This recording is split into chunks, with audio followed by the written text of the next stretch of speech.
There are forces in this world, both seen and unseen, that seek to shake the soul from its center. Many try to confront these forces head-on, armed with logic, speed, or brute strength. But few realize the real victory lies not in the confrontation, but in the alignment of mind, soul, and purpose. The one who thinks strategically is the one who no longer reacts to life, but dances with it. The true strategist does not rush. The river does not rush to meet the ocean, yet it always arrives. Strategic thinking is not cold calculation. It is spiritual insight sharpened by the blade of reason. It is the harmony between the rational and the mystical, between action and silence. To think strategically is to hold both the question and the answer in your heart, without the anxiety of time pressing against you. Most challenges are not external, they are projections. What we fear, what we resist, what we label as obstacles, are often unconscious parts of ourselves begging to be recognized. If we meet these inner foes with awareness, we begin to dismantle the illusion of opposition. The enemy outside is often a reflection of the war within. Learn to wait. There is divine wisdom in the pause. The impulsive man falls into traps, but the one who waits sees the patterns unfold. Strategic thought is born in the pause, when emotion settles and truth reveals itself. It is there that the strategist sees what others miss, the deeper meaning beneath the movement, the signal within the noise. To outsmart any challenge, you must become intimately acquainted with your shadow. Your darker nature, your suppressed instincts. They are not curses but keys. He who denies his shadow is doomed to be manipulated by it. But the one who integrates it, who befriends his own chaos, becomes unpredictable, sharp, and deeply intuitive. He sees not only his own motives, but also the hidden drives of others. And in that insight lies control, not of people, but of response, of destiny. Do not waste your energy fighting every battle. A strategist knows that not every movement is worthy of engagement. Choose your terrain. Let the enemy tire in the arena of noise while you build your fortress in silence. When your moment comes, act with precision, not to destroy but to transform, for the highest aim is not conquest but evolution. Your purpose must guide you like a northern star. Strategy without purpose becomes manipulation, but when guided by a sacred vision, your thoughts become arrows of clarity, your silence becomes thunder, and your action becomes the will of the divine made manifest. Let every choice serve a higher meaning, and even your failures will carry you forward. Step back from the ego. The ego clings to control, but the strategist surrenders to the greater flow. In silence, the wise man listens not only to what is said, but to what is unsaid. He sees beyond words, beyond gestures, into the realm of archetypes, where ancient truths shape the present moment. Do not underestimate the power of symbols, dreams, and intuition. They are the language of the soul, the original maps of strategy. Logic may guide your steps, but intuition reveals the hidden paths, and when both speak together, you move with power that no challenge can withstand. You were not born to be defeated by life. You were born to decode it. To rise above it, to shape it. Learn the art of strategic thinking, not to win every battle, but to never lose your soul in the fight. And when you master this art, the world itself will begin to yield, not in surrender, but in recognition. For the true strategist does not force the world to bend. He becomes so aligned with the truth that the world bends naturally around him. Self-awareness is not a luxury of the philosophical or a trait reserved for spiritual seekers. It is the foundation of all effective strategy. Before a single move is made on the battlefield of life, before any external plan is drawn, the wise man turns inward. He does not ask, "How do I defeat this?" but rather, "What within me is reacting to this?" In this simple shift lies the greatest of all power. You cannot outsmart the world until you know the architecture of your own mind, the roots of your own desires, the triggers of your own reactions, and the patterns of your own illusions. The strategist who is not self-aware will be tricked again and again by his own blind spots, forever blaming the world while remaining a stranger to himself. To be self-aware is to light a candle in a dark room and be willing to see what lies there. It is the courage to look into the chaos of your own nature and name what you find without flinching. This is not easy work. The mind is layered with defenses, rationalizations, justifications, narratives crafted to protect the fragile image we hold of ourselves. But the strategist does not have the luxury of delusion.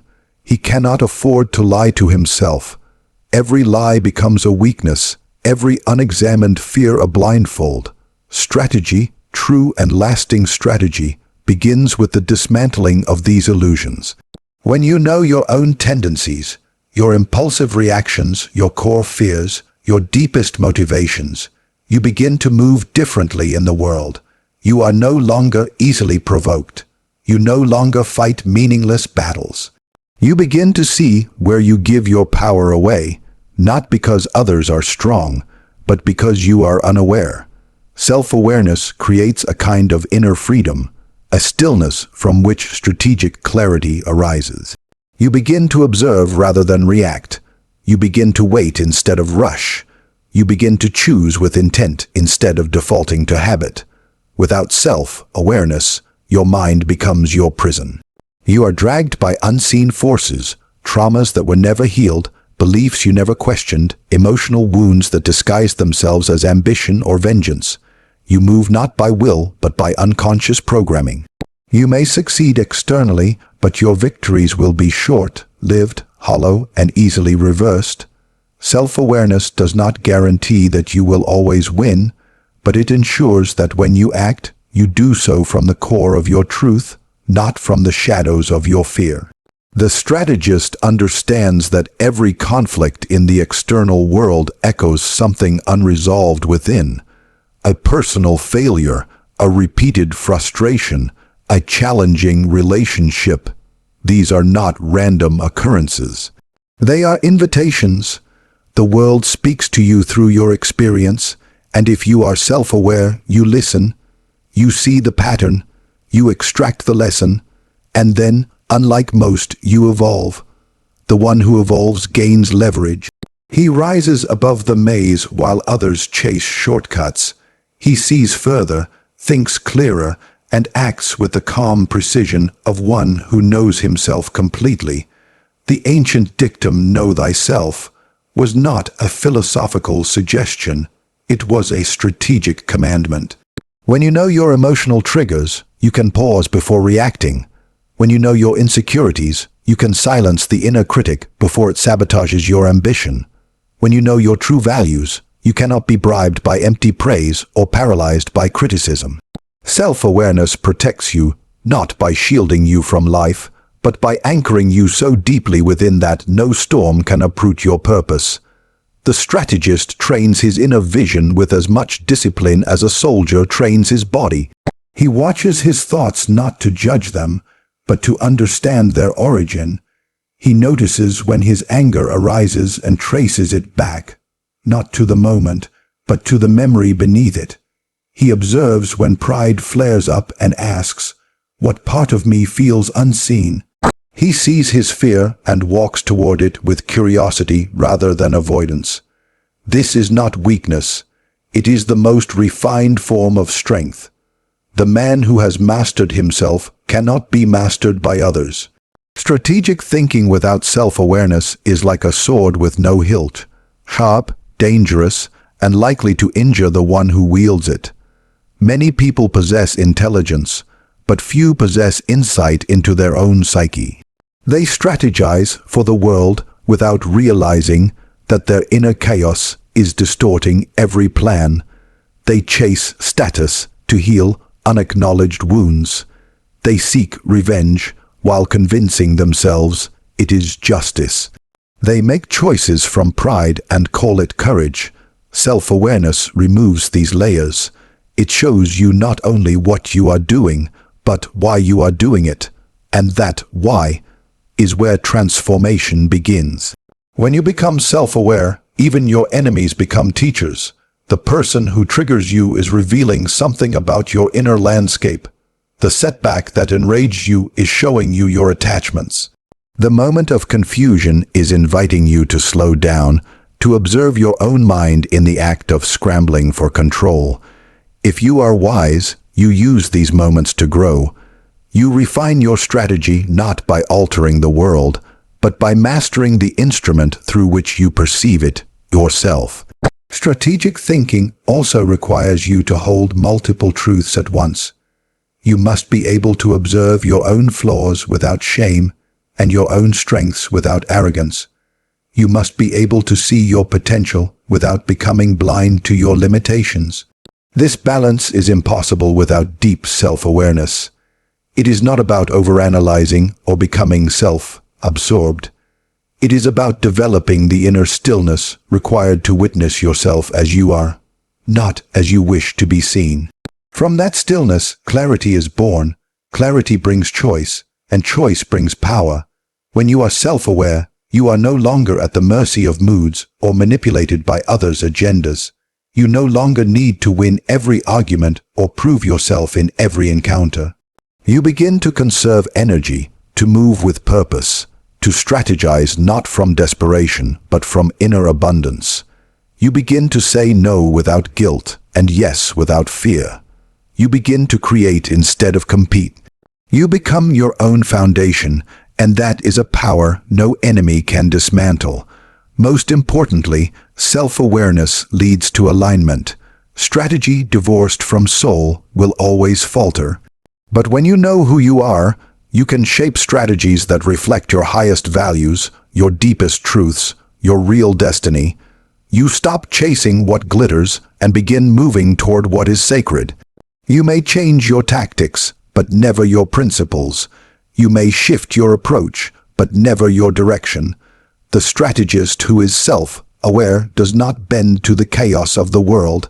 He bends the world to the order within him. So before you plan, before you act, before you speak, look inward. Ask not what the world is doing to you, but what you are doing to yourself.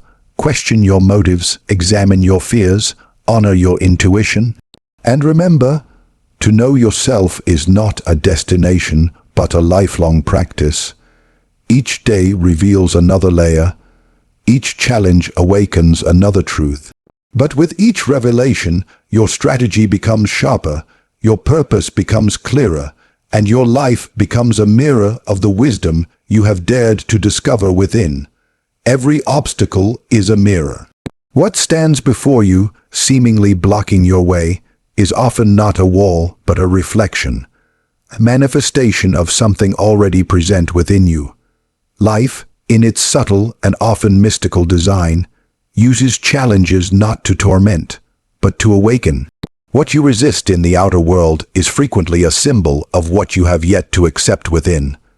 The things you find unbearable, the people who trigger you, the failures that dishearten you, and the delays that frustrate you, they are not random.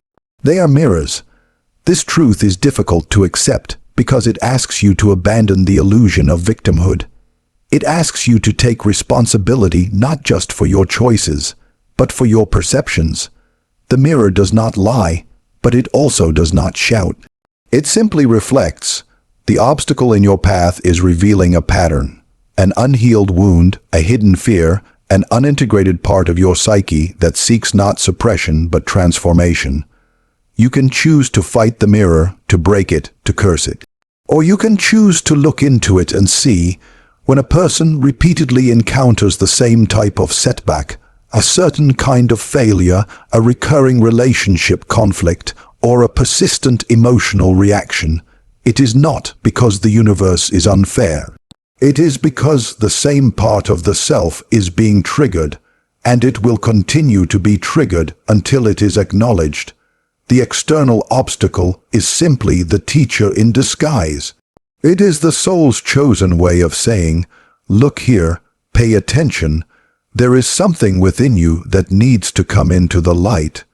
If you struggle with rejection, and again you find yourself being abandoned or overlooked, Ask not why the world is cruel. Ask what part of you still fears you are unworthy of love. If you find yourself constantly in conflict with authority, ask not why people try to control you. Ask what your relationship is to your own power. Do you fear it? Do you misuse it? Do you hand it away in exchange for approval? If failure breaks you repeatedly, look inward. Do you equate your value with your success? Do you carry a belief that you are only worthy if you are winning?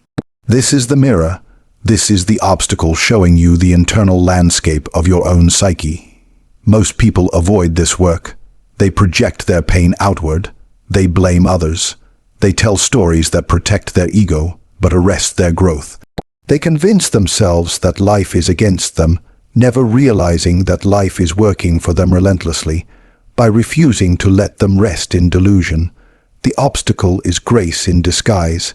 It strips away your defenses, humbles your pride, and brings you face to face with yourself. The greatest growth comes not through comfort, but through friction.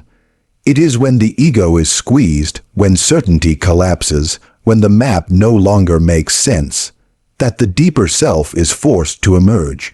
You are being sculpted, and like any sculpture, it is the chisel of pressure that reveals your form. Each obstacle is a sacred blow to the parts of you that are false, rigid, or afraid. Each one asks the same question: will you see yourself clearly now? People often search for purpose. They want meaning, but meaning is not found in the absence of obstacles. It is forged through them. The person who has never suffered cannot truly understand compassion. The one who has never failed cannot taste the sweetness of triumph. The soul matures not in the sunlight, but in the shadows. Every dark night of the soul is a mirror reflecting the light that has yet to be discovered within. Even those who seem to stand in your way, those who challenge you, betray you, provoke you, are mirrors. They show you how much you still react. They show you where you still carry wounds. The angry person reveals your suppressed anger. The manipulative person shows your lack of boundaries. The critical person triggers your own self-judgment. These people are not punishments. They are invitations. And once you integrate the lesson, once you own the part of yourself that they reflect, they lose their power over you. They stop being enemies and become messengers. To work with the mirror is to become conscious. You begin to notice not just what is happening, but what it is revealing. You stop seeing life as a random series of events and begin to experience it as a finely tuned system of soul growth. You learn to pause before reacting, to reflect before blaming. You develop the courage to ask, what part of me does this moment want to reveal? This work requires humility. The ego wants to be right. It wants to be admired. It wants to maintain control, but the mirror cares nothing for the ego.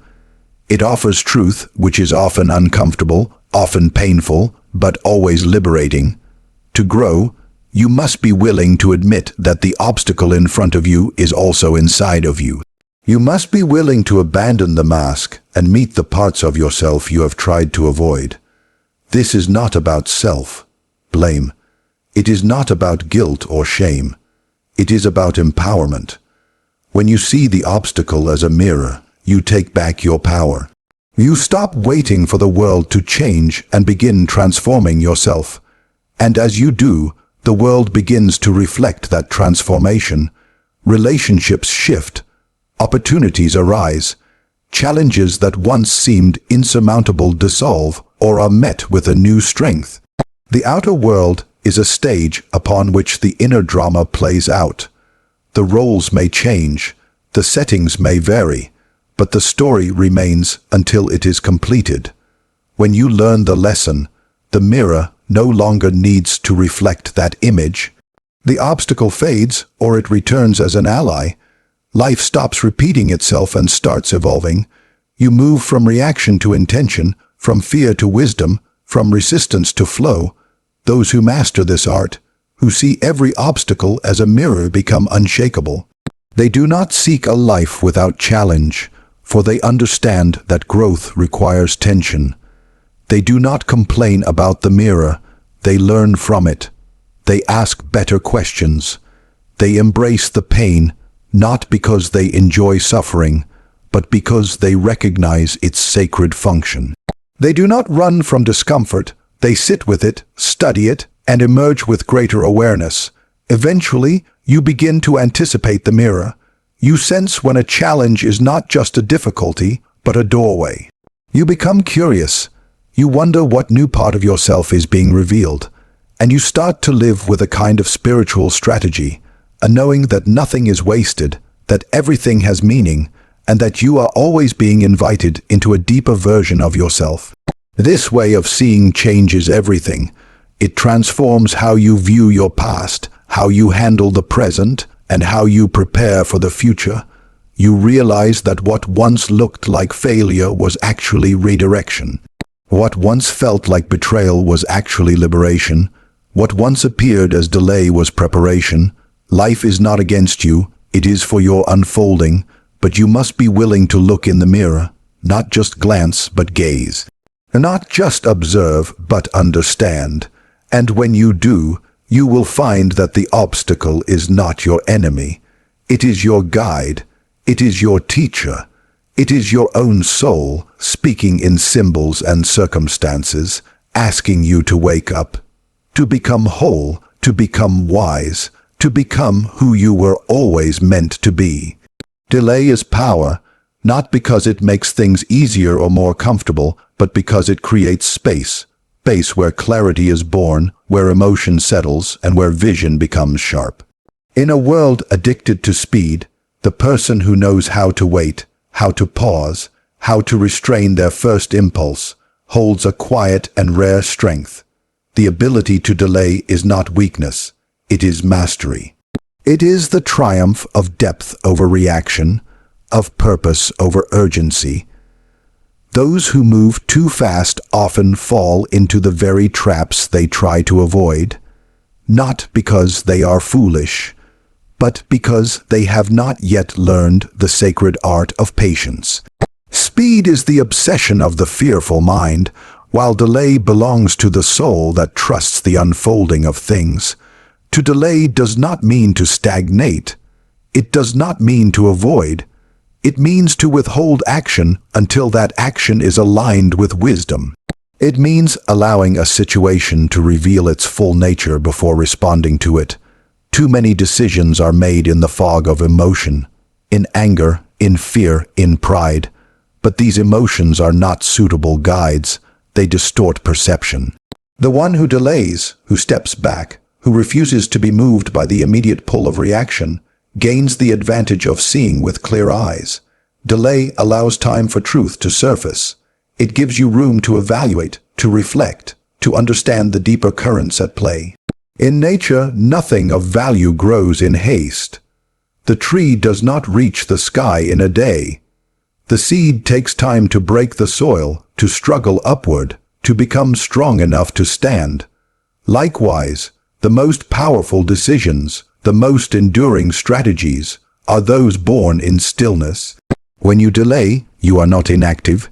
You are listening. You are observing. You are allowing the unconscious to work beneath the surface. You are honoring the fact that not all truth is immediate, and not all opportunities are what they seem at first glance. Delay, then, becomes a spiritual discipline, a refusal to bow to the tyranny of the moment. Often, life puts pressure on you to act, to decide now, to speak now, to choose quickly. This pressure is not always external. It often comes from within, from the voice of insecurity, from the shadow that fears being left behind or missing out. But that urgency is a trick of the mind. It creates anxiety, not awareness. And in anxiety, we reach not for truth, but for relief. We grasp at the closest answer, not the right one. The power of delay is that it breaks this cycle. It says, I will not be moved by fear. I will not be dragged by time. I will choose not when I am desperate, but when I am ready. To delay wisely is to reclaim authority over your choices. It is to say, I am not at the mercy of circumstances. I will not be provoked into action before I understand what I am acting for. This is not passivity. This is control. true internal control. The strategist who knows how to wait is not doing nothing. He is watching others move too quickly, reveal too much, expose their intentions before they are even formed. Delay, in this way, becomes the lens through which everything is magnified. You begin to see not only your own path more clearly, but the paths of others. The person who delays becomes the one who sets the pace, not the one who chases it. There is a hidden arrogance in speed, the belief that one already knows enough, sees enough, understands enough to act decisively. But wisdom does not rush. It moves with grace, with weight, with silence. It waits until the fog clears, until the deeper truth can be seen. The person who delays gains access to that truth. They do not jump at the first signal. They wait for the pattern to emerge. They are not seduced by appearances. They are not ruled by impulses. They let the world speak before they respond. This kind of delay is especially powerful in conflict. When others are emotional, reactive, defensive, the one who delays gains the upper hand, not through manipulation, but through presence. In that pause, they gather information, they feel the temperature of the room, they notice the motives that others try to hide. They do not react to insults. They do not answer chaos with more chaos. They respond from center. Delay gives them that center. It is the space in which reaction dies and response is born. There is also power in delaying gratification. The modern world is designed to keep you consuming, scrolling, reacting. It tempts you to choose the short-term gain at the cost of the long-term vision. But the person who delays, who can say no in the moment to honor a larger purpose, becomes unshakable. They build character. They become focused. They are not distracted by every shiny thing. They hold their energy, protect their attention, and invest it only where it matters. This restraint builds momentum. It builds inner fire. And over time, it sets them apart from those who scattered themselves chasing everything. Even in love, in creation, in decision, delay has a place. To rush intimacy is to miss its sacred rhythm. To rush creativity is to kill its flow. To rush decisions is to betray their consequences. The soul knows when the time is right, but the mind often panics before that time. Delay is the practice of trusting the soul's timing over the mind's restlessness. It is choosing depth over speed, essence over appearance, wisdom over excitement. Some fear delay because they associate it with weakness or indecision, but in truth, it takes immense strength to delay. It takes discipline to remain silent when the world demands a reaction. It takes courage to wait when everything within you wants to move. It takes faith to trust that the right moment will come, and that when it does, you will know. The weak act quickly to end their discomfort. The strong delay, allowing discomfort to teach, to refine, to prepare them for what is truly theirs. Delay sharpens intuition. The longer you wait in stillness, the more your inner senses awaken. You begin to feel the subtle difference between desire and calling, between urgency and authenticity. You begin to hear the quiet voice beneath the noise, the voice that knows, that has always known. And when you move from that voice, your actions carry power. They are not guesses, they are arrows. They do not scatter, they strike. There is a rhythm to life that cannot be forced. Delay aligns you with that rhythm. It is not about waiting endlessly. It is about waiting consciously. The fruit picked too early is bitter. The path taken too soon is filled with unnecessary struggle. Delay allows the fruit to ripen, the path to open, the mind to see. The best decisions are those made when readiness meets opportunity, not when fear meets impulse. Ultimately, delay is not the absence of movement. It is the purification of it. It is the art of removing noise, of distilling truth, of clearing the space so that when you do move, you move with precision. The power of delay lies in what it protects: your energy, your clarity, your alignment. It ensures that you are not swept away by the tide of the moment, but that you ride the deeper current of purpose. Those who understand delay are not behind, they are ahead, because while others are lost in movement, they are anchored in direction. While others are scattered in urgency, they are rooted in intention. Delay is not just a tactic. It is a spiritual practice, a statement of trust, a demonstration of strength, and in a world that worships haste, the one who delays becomes the rarest kind of leader, the one who acts not just at the right time, but for the right reason. Know your shadow, predict the enemy. This is not merely a statement about conflict. It is a profound principle of inner and outer mastery. The shadow is the part of the self that has been denied, repressed, or hidden away, not because it is inherently evil, but because it threatens the identity we have built. It contains instincts, fears, desires, and traits that the conscious mind refuses to acknowledge. But what is rejected does not disappear. It waits, watches, and influences from the dark. And in the moment of pressure, it emerges, often through projection, onto the world and onto others. To know the enemy, you must first know yourself completely. Not the version of yourself you prefer, not the one that fits neatly into society's mold, but the raw, unfiltered totality. Your shadow holds the very qualities you are quick to judge in others. The cruelty you condemn, the manipulation you despise, the arrogance you resist. They are often alive within you, buried in the unconscious. The failure to see this makes you vulnerable because what you do not own owns you. What you do not understand in yourself, you will misunderstand in others. And what you misunderstand, you cannot predict. The enemy is often a mirror. What disturbs you about another is rarely random. It points to a piece of your psyche that remains unexplored.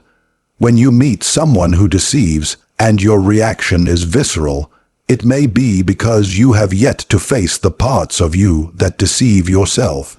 When you are enraged by the arrogance of another, it may be that your own unacknowledged pride is being provoked. The shadow projects itself outward in order to remain hidden. It blinds you to your own motives while inflating the flaws of others. The result is a distorted perception, one that causes you to underestimate your enemy, or worse, become like them without realizing it. True strategic thinking begins not in the external world, but in the depths of inner awareness. When you explore your own darkness, you become less reactive, less naive, and more precise. You begin to recognize patterns, not just in yourself, but in everyone. You understand the emotional drives that lead people to act. You see how fear disguises itself as control, how shame hides behind aggression, how insecurity wears the mask of confidence. This level of insight allows you to anticipate not just behavior, but intention. You move beyond surface-level analysis and into the psychological blueprint of your opponents. Knowing your shadow also prevents sabotage from within. The greatest threat to your success is rarely external. It is your own unconscious behavior. The person who has not met their shadow will repeat the same self-destructive cycles, choosing the wrong allies, falling into the same conflicts, reacting instead of responding. Their mind is split. Their energy is divided. They say one thing but do another. They want peace but provoke war. They want success but cling to failure. The enemy sees this inconsistency and exploits it. But the person who has faced their shadow is not so easily manipulated. They are whole, integrated. Their outer stance matches their inner reality. The enemy thrives on your blindness. When you deny your capacity for cruelty, you are shocked when others are cruel. When you deny your desire for control, you are easily controlled. When you deny your own envy, you fail to recognize its influence in your decisions. But once you make these qualities conscious, you cannot be surprised. You see them in yourself, you manage them within, and so you are not disoriented when they appear in others. You are not caught off guard, you are prepared. Some people believe they can remain good by avoiding their shadow, but avoidance is not goodness. It is weakness. Morality that is untested is not morality. It is merely preference. To truly choose integrity, you must first face the part of you that is capable of betrayal. To truly lead others, you must understand the tyrant within. The saint who does not know his sinner is incomplete. The warrior who has not confronted his rage is a danger to himself and others. Only by walking into the cave of your own darkness can you emerge with clarity and command. There is also great power in empathy born from shadow work. When you know your own capacity for wrongdoing, you do not judge others as quickly. You see that most people are not evil, but unconscious. They are ruled by pain they have not yet faced, by wounds they pretend do not exist. And in that understanding, you find not only tactical advantage, but compassion. You do not need to destroy them. You simply need to stay conscious while they react unconsciously. This gives you the upper hand, not to dominate, but to navigate with precision. This is why the greatest leaders, strategists, and thinkers are not those who seek to always be light, but those who have walked through their own darkness and returned. They are calm in crisis because they are not surprised by chaos. They are composed in conflict because they have dealt with deeper battles within. They do not overreact to threats because they know which fears are real and which are projections. They are not easily deceived because they have learned the tricks of their own mind. Knowing your shadow also allows you to adapt. The ego is rigid, it clings to identity, but the shadow is fluid, unpredictable, full of hidden energy. When you integrate it, you become more versatile. You can shift approaches, change tactics, and move through different environments without losing your center. You are not confined to the mask you once wore. You can lead when needed, retreat when wise, strike when necessary, and walk away when it's time. You are not bound by false virtue or shallow pride. You are free. Those who avoid their shadow often attract enemies who embody it. The repressed aggression draws violent people. The denied need for validation draws manipulators. The hidden ambition draws users, and the more this happens, the more confused the person becomes. They cannot see the pattern because they refuse to look inward. But once you see your shadow, these patterns dissolve. You no longer walk blindly into traps. You see them coming, and more importantly, you see why you were drawn to them in the first place. The shadow is not evil. It is instinctual, raw, and real. It contains your power, your passion, your creativity, and your potential for both destruction and redemption. To know it is to reclaim those forces, to use them not in unconscious reaction, but in deliberate, wise expression. Then, even your darkness becomes an ally, your anger becomes boundary, your fear becomes foresight, your sadness becomes depth, your ambition becomes fuel. You are no longer at war with yourself, and therefore, no longer easy prey for those who are. The battlefield of life is not always literal. It is psychological, emotional, relational. To navigate it well, you must understand yourself better than your enemy understands themselves.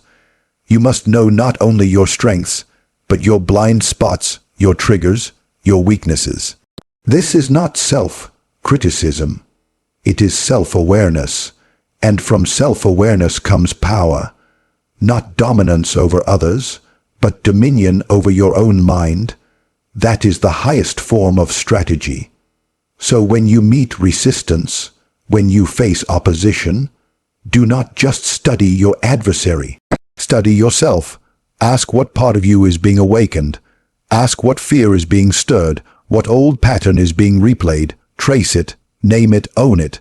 Then decide from a place of total presence, not reflex. This is how you out-maneuver not only the enemy in front of you, but the enemy within. This is how you transform conflict into clarity, resistance into revelation, threat into triumph. Know your shadow, and you will see the world not as a battlefield of victims and villains. but as a mirror of your own becoming. From that vision, all true power flows. Purpose is your North Star. It is not merely a dream or a goal. It is the silent compass buried deep within the psyche, guiding you through the confusion, noise, and uncertainty of life. Purpose is not chosen the way one chooses a hobby or a profession. It is discovered through listening to the inner current that has always been pulling you in a certain direction. In moments of stillness, you can feel it, a subtle, persistent pull towards something greater than yourself, something enduring. When everything else changes, when the world becomes chaotic, and when doubt creeps in like a shadow, it is purpose that brings you back to alignment. It reminds you why you are here. People often confuse purpose with achievement, but achievement is external, purpose is internal. Achievement is measured by the world's standards, titles, awards, recognition. Purpose is measured by your soul's response to what you're doing. You may be applauded and still feel empty. You may be invisible and yet feel whole. That is the paradox of purpose. It does not seek validation. It simply is. It gives your actions meaning even when no one is watching. And when you are aligned with it, time bends, energy flows, struggle becomes growth, pain becomes initiation. You are no longer surviving, you are becoming. Without purpose, the mind is easily hijacked. It chases pleasure, approval, power, and finds none of it satisfying. A life without purpose is like a ship without a rudder, tossed by every wave, pulled by every current. Such a life may be full of movement, but it goes nowhere. It is reactive, not intentional. It is driven by fear of failure, fear of insignificance, fear of missing out. But fear is not a guide, it is a trap. And when you live without purpose, fear becomes the loudest voice in your head. You begin to live by comparison, to drift into paths that are not yours, to wear masks you no longer recognize. Purpose strips away those masks. It brings clarity. You begin to see what is essential and what is distraction. You stop saying yes to everything. You stop trying to be everything. You become focused, not narrow but deep. You give yourself fully to what matters. Even suffering changes in the presence of purpose. It does not vanish, but it gains meaning. It becomes fuel. The hardship that would have broken you now refines you. The failure that once felt like the end now becomes part of the journey. Purpose turns obstacles into stepping stones, pain into wisdom, loss into expansion. But purpose requires honesty, brutal, courageous honesty. You must ask yourself not what the world expects of you, but what the deepest part of you longs to give. Often, that part of you is buried beneath years of conditioning, beneath layers of fear, shame, and doubt. You must dig. You must face the inner critic, the voice that says you are not enough, that your dreams are too big, that your path is unrealistic. That voice is not truth. It is the echo of others' fears. Your purpose is older than that voice. It was planted in you before the world taught you to shrink. To follow your purpose, you must become disloyal to your comfort. You must be willing to walk away from what is safe, from what is popular, even from what is logical, because purpose does not always make sense to the rational mind. It moves through intuition, through resonance, through a deep sense of knowing that cannot be explained, but must be honored. When you ignore it, you feel it in your body, a heaviness, a fatigue, a disconnection. When you follow it, even exhaustion feels like fulfillment. Even difficulty feels sacred.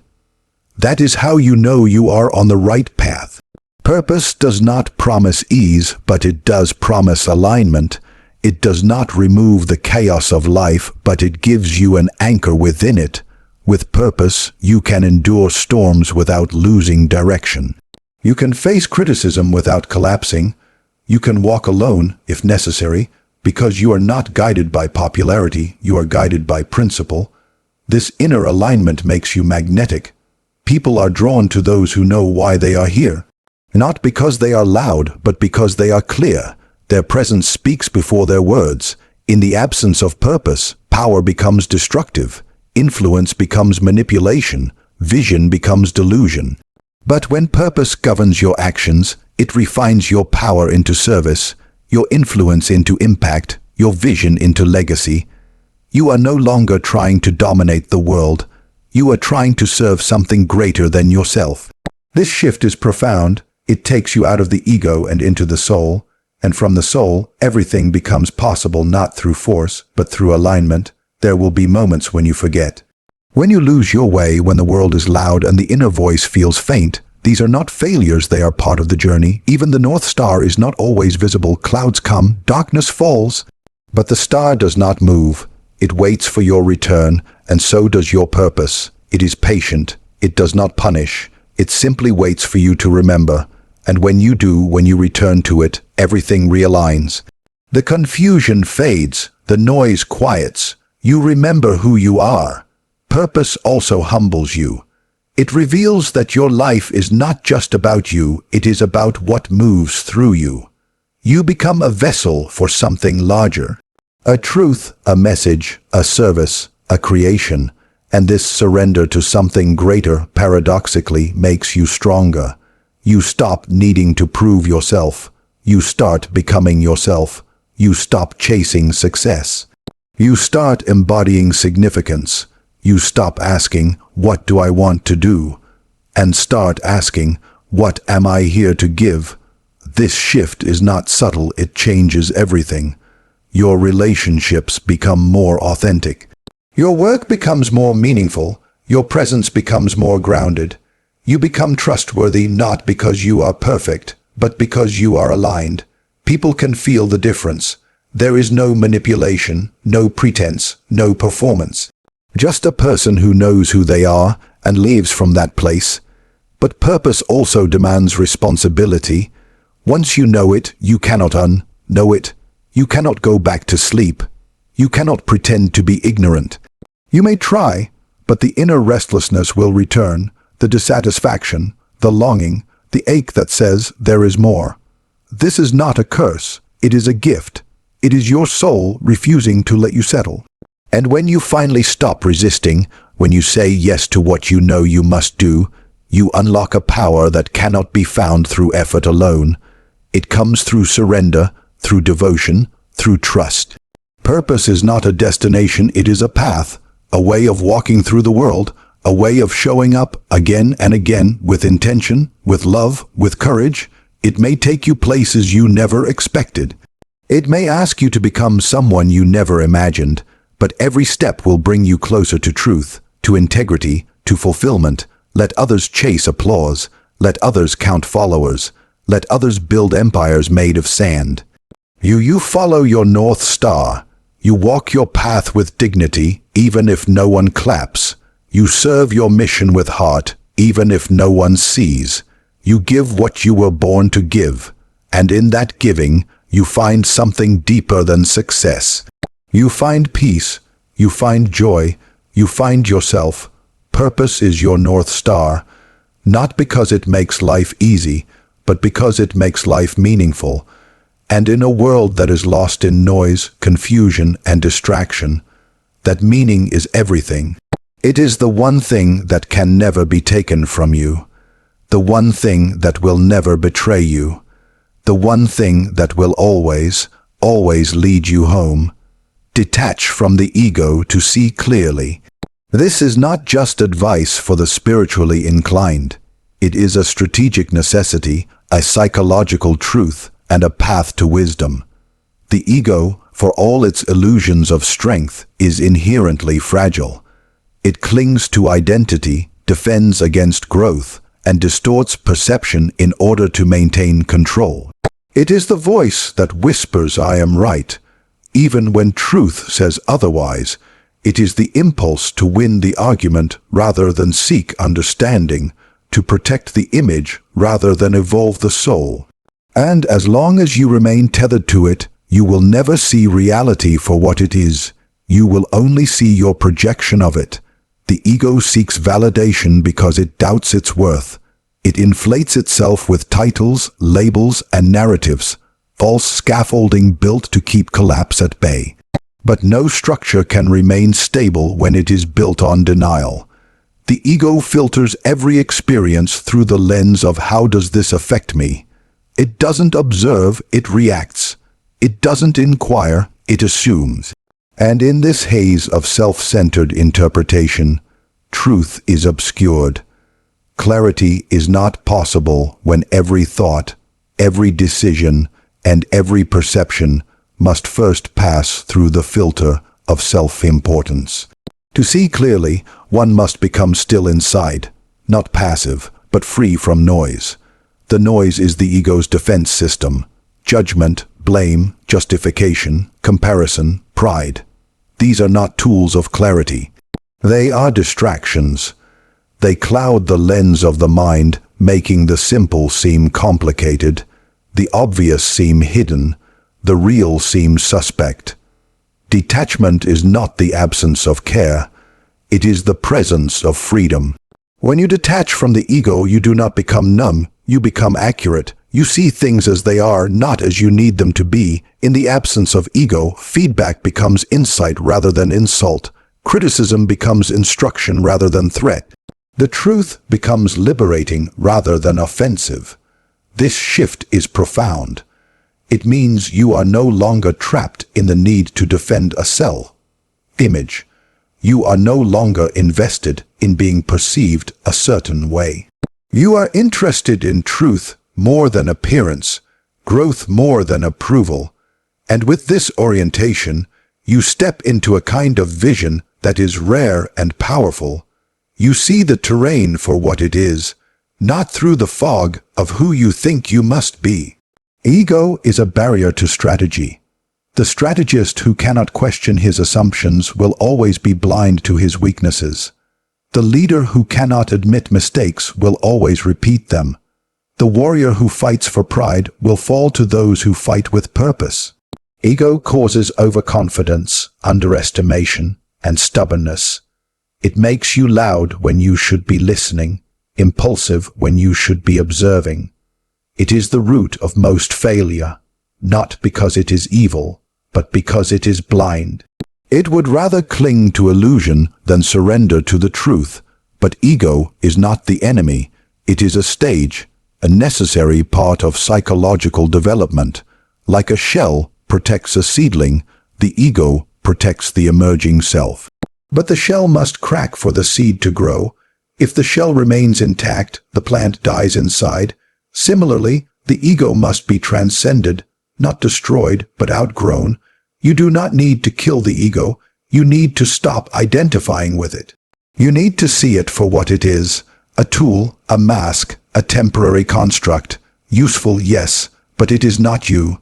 The real you is behind the ego, beneath the roles and stories. It is aware, spacious, and silent. It does not grasp or cling. It witnesses, it learns, it adapts. And when you live from this deeper place, your perception sharpens. You are no longer seduced by flattery or wounded by insult. You are no longer pulled into conflict just to prove a point. You are no longer afraid to change your mind, because the ego fears change. But the self is change. It is evolution in motion. Detaching from the ego also unlocks empathy. As long as you are consumed with your own image, you cannot truly see others. You reduce them to roles: ally, enemy, obstacle, audience. You interpret their actions through the narrow lens of how they affect your ego. But once you are free from that filter, you begin to understand them. Not from a place of judgment, but from a place of insight. You recognize their fears, their pain, their projections, because you've recognized your own. This understanding does not make you weak. It makes you wise. It allows you to move through relationships, conflicts, and negotiations with calm, with clarity, and with compassion. The ego thrives on comparison. It says, "I am better," or "I am worse." But in both cases, you are distracted. You are looking outward, measuring your worth against the shifting tides of others' opinions or accomplishments. And in doing so, you abandon your own path. You stop asking, what is true for me, and start asking, how do I measure up? This is a betrayal of the self. Detachment means you no longer need to win the imaginary race. You no longer need to be the best. You need only to be real, and in that realness, something rare emerges. Peace. Peace is not passive. It is power. When the ego is silent, your energy is no longer wasted on defense, on performance, on fear. That energy becomes available for creation, for connection, for contribution. You are not trying to impress. You are trying to express. You are not trying to protect a self-image. You are trying to discover the truth. And in that quest, you become dangerous, not in the sense of violence, but in the sense of clarity. You cannot be manipulated by flattery or fear. You cannot be baited into battles that do not matter. You are steady, not because nothing can shake you, but because you are not holding on to anything that can be shaken. To detach from the ego is to reclaim sovereignty. You stop being a puppet to emotions and triggers. You stop being addicted to approval. You stop needing to be right. And in that space, your intelligence becomes fluid. Your awareness expands. You begin to sense patterns, connections, dynamics that were once invisible. You become more strategic, more creative, more effective, not because you try harder, but because you see clearer. There will be moments when the ego returns, when its voice grows loud again. It will say, defend yourself, control the outcome, prove your worth. Do not fight it. Simply notice it, witness it, and in that witnessing you are already free. The ego only controls what you identify with. When you observe it, you create space, and in that space wisdom can enter. So practice the art of detachment, not as escape, but as access. Access to deeper intelligence, access to clarity, access to truth. You are not your thoughts. You are not your reputation. You are not your accomplishments. You are the awareness behind it all. And from that awareness, you can meet life with grace, with power, and with vision. Detach from the ego, and you will see not only the world more clearly, but yourself. And when you see yourself clearly, you become unstoppable, not because you are perfect, but because you are awake. Symbols speak louder than logic. In the deepest corridors of the human psyche, it is not argument or reason that moves the soul. It is image, metaphor, and symbol. While logic attempts to dissect and explain, symbols penetrate. They do not argue their case, they reveal it. A symbol, unlike a fact, does not ask the mind for permission. It bypasses the gates of rationality and enters the kingdom of intuition directly. It is there that it ignites transformation, not because it proves anything, but because it awakens something ancient and hidden within us. The intellect believes that logic rules the world, but in truth, logic is often the servant of deeper, unconscious forces. It is the rationalizer of decisions already made by the emotional and symbolic self. One may justify a decision with numbers and data, but if you trace it to its root, you will often find a symbol, a desire to be seen as powerful, a longing for freedom, a fear of death or failure. These are not facts. They are archetypes. They are images and emotions. They are symbols so embedded in our psyche that we act from them without ever speaking their names. Consider the most enduring human ideas: freedom, justice, love, courage, God. These are not mere abstractions. They are living symbols. They take shape in flags, in statues, in stories, in rituals. You cannot explain love into existence. You cannot define freedom so precisely that it captures the whole of it. But show someone an act of sacrifice, a mother shielding her child, a rebel standing alone against tyranny, and suddenly the heart knows. The message is understood, not through logic, but through resonance. A symbol speaks in a language older than words. Symbols are powerful precisely because they are ambiguous. They carry multiple layers of meaning. A serpent may mean danger in one context, healing in another. A circle may mean eternity, unity, or entrapment. The mind cannot pin a symbol down completely, and that is what makes it sacred. Its meaning shifts as the soul shifts. It reveals what you are ready to see. And in this way, symbols guide transformation. They accompany us through life's stages, birth, death, rebirth, not as explanations, but as companions. They give form to the formless, face to the invisible. In times of crisis, people do not seek arguments. They seek symbols. A flag raised in defiance, a candle lit in the dark, a cross drawn in the dirt. These move the spirit. These inspire resistance, hope, healing. The logic cannot offer such fuel. It can only describe, never awaken. When the foundations of life tremble, it is not enough to be right. One must be anchored, and symbols provide that anchor. They do not change with opinion polls or data trends. They endure because they emerge from the collective unconscious, from the deep waters beneath the surface mind. There is a reason why ancient wisdom was told in myths. The old teachers knew, if you want to change someone's life, tell them a story. Tell them of the hero who descended into the underworld and returned with light. Tell them of the king who ruled not by force but by vision. These are not mere entertainments, they are maps. They offer guidance not through instruction, but through embodiment.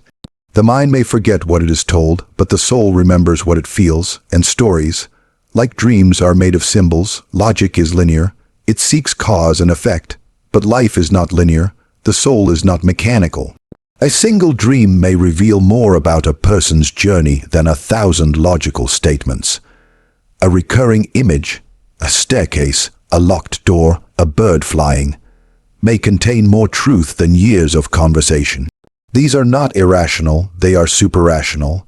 They do not contradict logic, they transcend it. They point to truths that cannot be spoken, only known. And when you recognize such a symbol in your life, you are changed, not by force, but by recognition. Every religion, every civilization, every art form has been built upon symbols. They shape identity, culture, and destiny. A people who share symbols share meaning, and when symbols are lost, meaning dissolves. That is why modern crises are not just economic or political. They are symbolic. People have lost the images that once gave their lives coherence.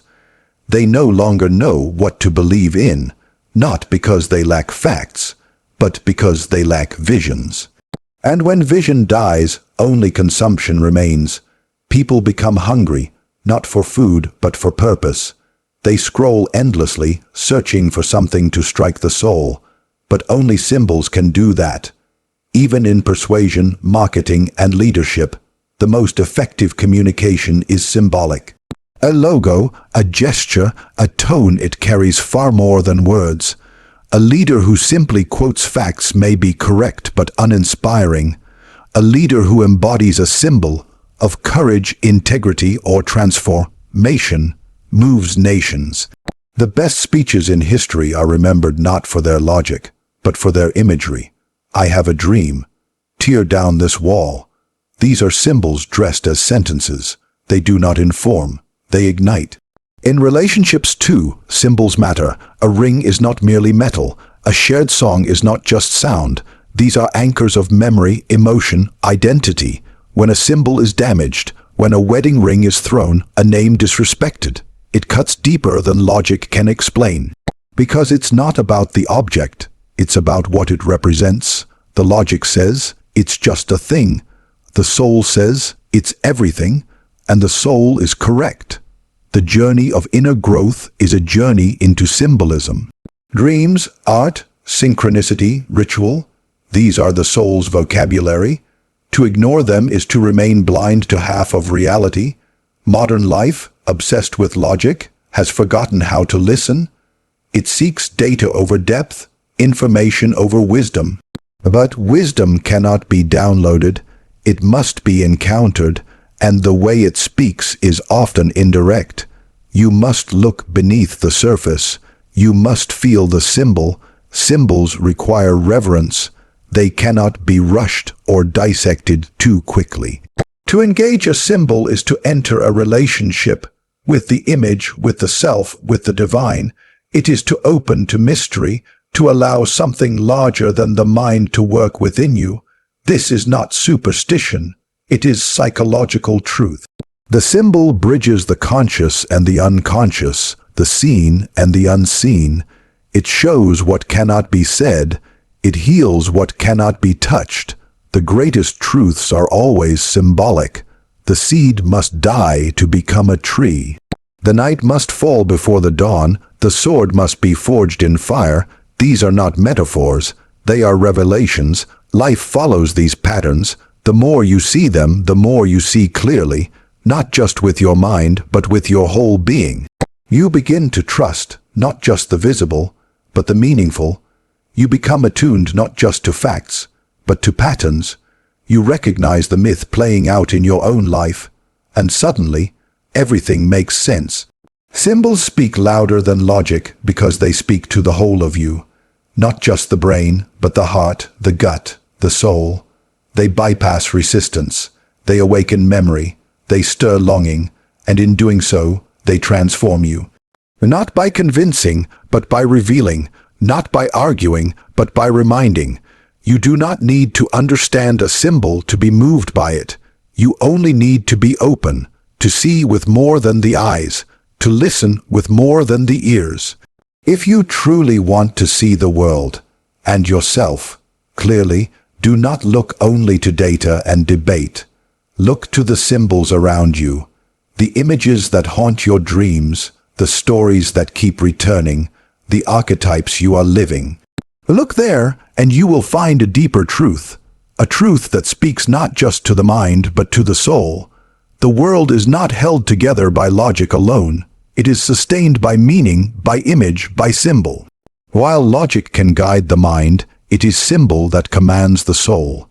It is through symbol that we remember who we are and why we are here. In a time where facts flood our senses, and yet our spirits feel starved, we must return to the sacred language of the soul. If you wish to rise above confusion, if you desire to lead, heal, or transform, do not speak only to reason. Speak to the deeper layers. Learn to see with your inner eye, to feel the quiet resonance of symbols in your life. The heart will understand what the mind cannot, and in that understanding there is power, subtle, ancient, and eternal. Let the symbol guide you where logic dares not go, for in a world overwhelmed with noise, only the language of the soul can speak the truth that endures.